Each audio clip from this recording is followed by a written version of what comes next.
Hello guys, and welcome back to Joe's Adventures. And today, we got two videos today, and probably two for the next few days. Wonderfully, we have got our Early Cretaceous pack for Jurassic World Evolution 2 that was leaked a little while ago, and people were like, oh, is this real? It's a bit early for DLC, but seems like it's true. Frontier really want to get those Christmas sales in, so they put a DLC out for that. And it's not a too bad one, if I do say so myself. So, thanks for Best and Sock for giving me posting a good quality video of the trailer. So I'm going to watch that, and then we'll go over the pack and talk about the different animals and such. And yeah, so first we're going to get stuck into the trailer, so let's go.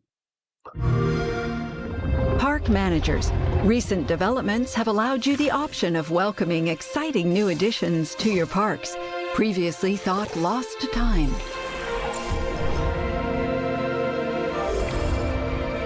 The Minmei is one of the smallest ankylosaurs. It's notable for its horizontal plated armor, the only one of its kind in the genus. While its position in Ankylosauria is still being debated, it'll be right at home in any park. The Dsungaripterus is notable for its unusual beak and crested head. Its precise aim with its hooked bill makes it a confident hunter. A full example of the Wuerhosaurus has still never been found, so it's a big achievement from our team returning this species to the world. We'll be watching it very closely. The Chronosaurus, named after the king of the Titans, remains nearly unmatched among fellow plesiosaurs. Please follow all safety guidelines while dealing with this dangerous animal. We hope these new species thrive in your park. Please keep us informed of any developments or incidents that may arise. Of course we will. So really wonderful there. So I don't think we'll go through most of this trailer because we've already got like 10 screenshots that we can look through. So this is on the Xbox store, so it's not available yet, but this is the Early Cretaceous Pack. So the theme of this pack is animals that come from, of course, the Early Cretaceous, and we get some pretty interesting pics. So we're going to read through the description and talk about the different animals, and we'll have a look through the screenshots and discuss them. So yeah, so start with the description. Breathe new life into your parks and discover the stunning array of Cretaceous animals in Jurassic World Evolution 2's Early Cretaceous Pack. Expand your park with 4 thrilling prehistoric species, including land-dwelling dinosaurs and marine and flying reptiles. These majestic species feel more alive than ever, and they can preside over territory and display brand new behaviors when interacting with each other, fighting for dominance, and reacting intelligently to the world around them. So, interesting. A little bit more marketing, so it seems like they won't be too different from the Jurassic World Evolution 2 animals already, but still, they came out really nicely, so I'm a big fan. So, I think a little bit of the elephant in the room is there's kind of two. It should have been 5 animals in my opinion, because the deluxe edition had obviously the 5. Same with Jurassic World Evolution 1 had the 5. Personally, I think it should be 5, so like 3 dinosaurs, aquatic, and an aerial. That would be my ideal pack size, but 4 is not too bad. I was a little worried there'd be 3, so it'd just be like 1 dinosaur, 1 aerial, and 1 aquatic, but it seems that they've given us a little bit more to play with, so that's very awesome.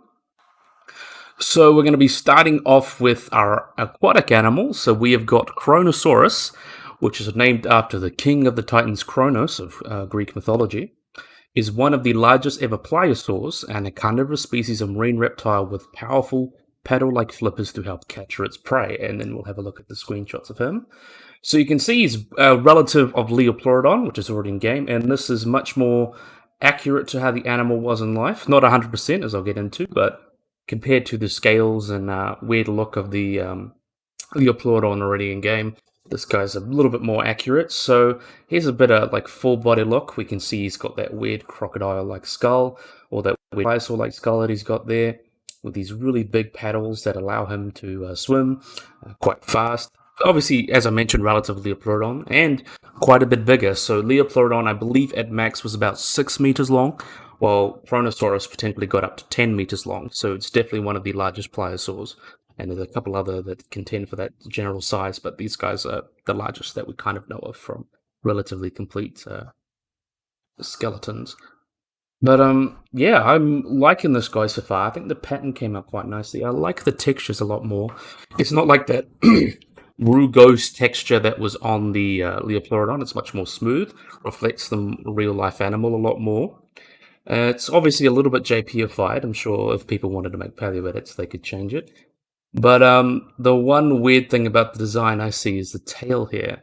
We got this really weird little dorsal fin at the end of the tail there. I think it came out a little awkwardly.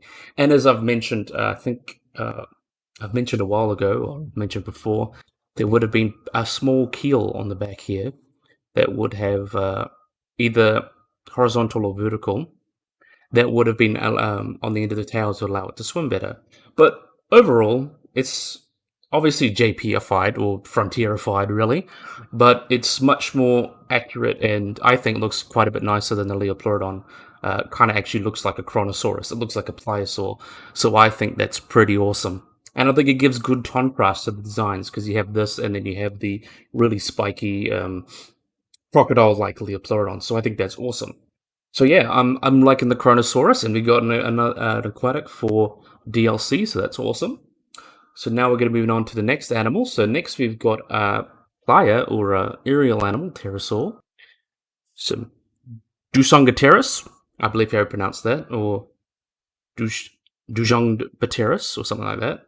It's a small and stout pterosaur, easily identified by its distinctive head crest and its long upcurved jaw. So let's have a look at what pictures we can see of this guy. I'm actually a big fan of how this guy looks. He looks really, really unique. I love the upturned bill and the crest it's got there. If we're going to be judging it from accuracy, like I like to do, obviously there's no pycnofibers or feather-like filaments on it, but that's consistent within the game. It's not really signs of a beak. It looks more like, I think we'll have a look at the one. This gives us a better look. It looks more like smooth scales on the bill. And yeah. But I'm really big fan of the crest here. I think it gives it a really distinctive look here.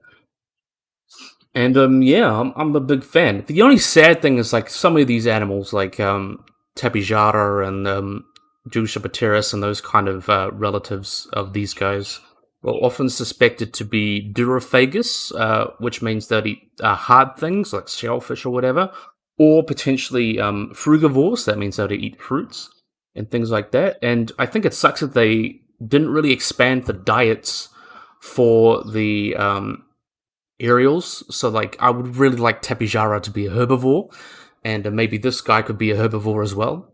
I think that's a valid interpretation, or at least give us more uniqueness within the aviaries.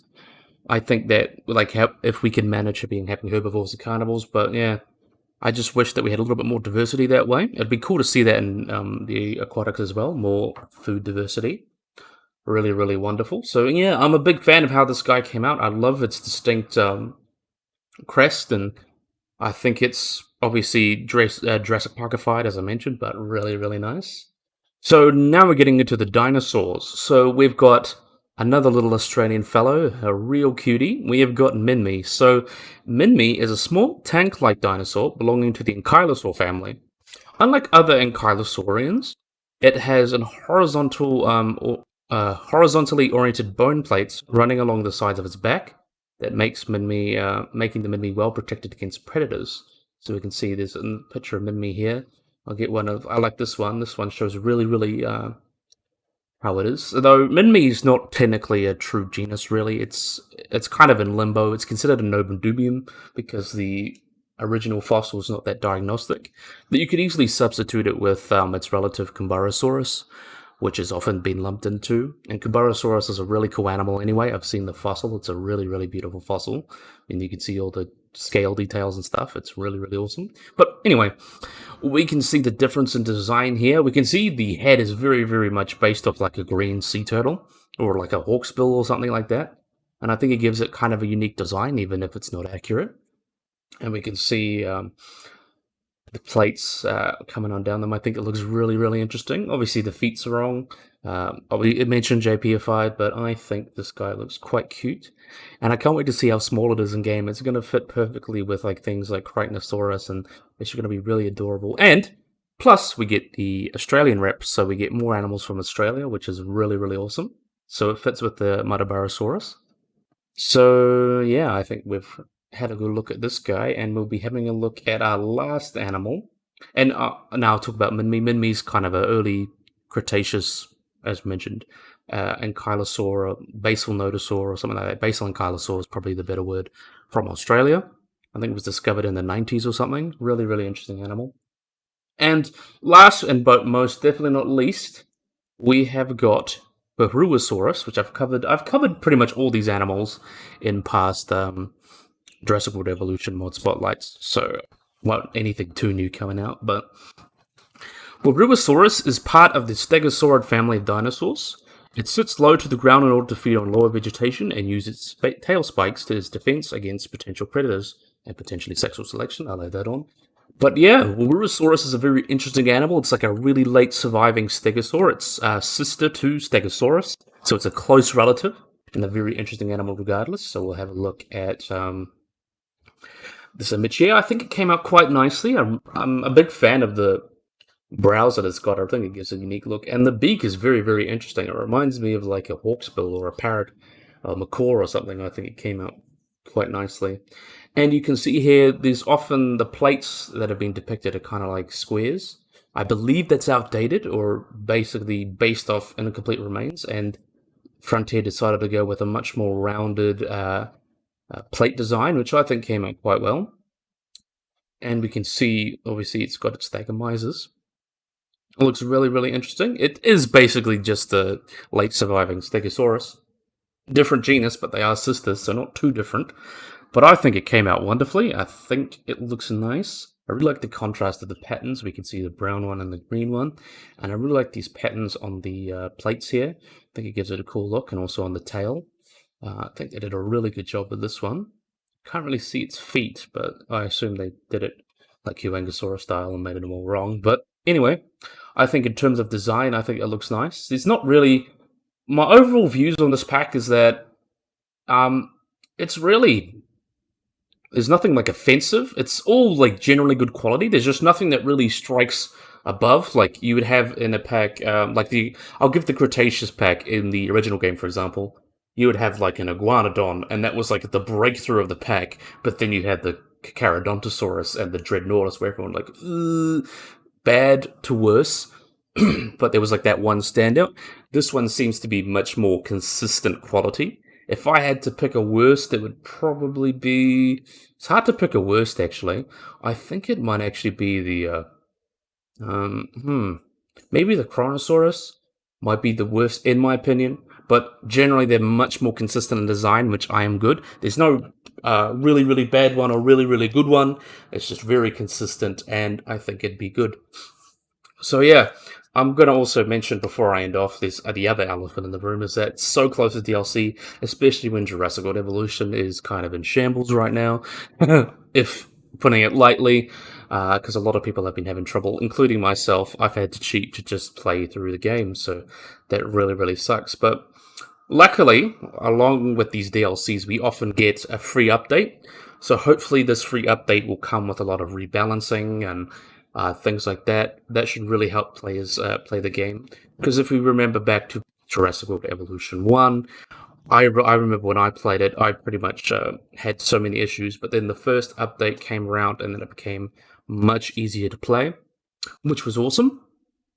So hopefully a lot of these really pressing issues get solved with this free update, and then we can all enjoy the game much more.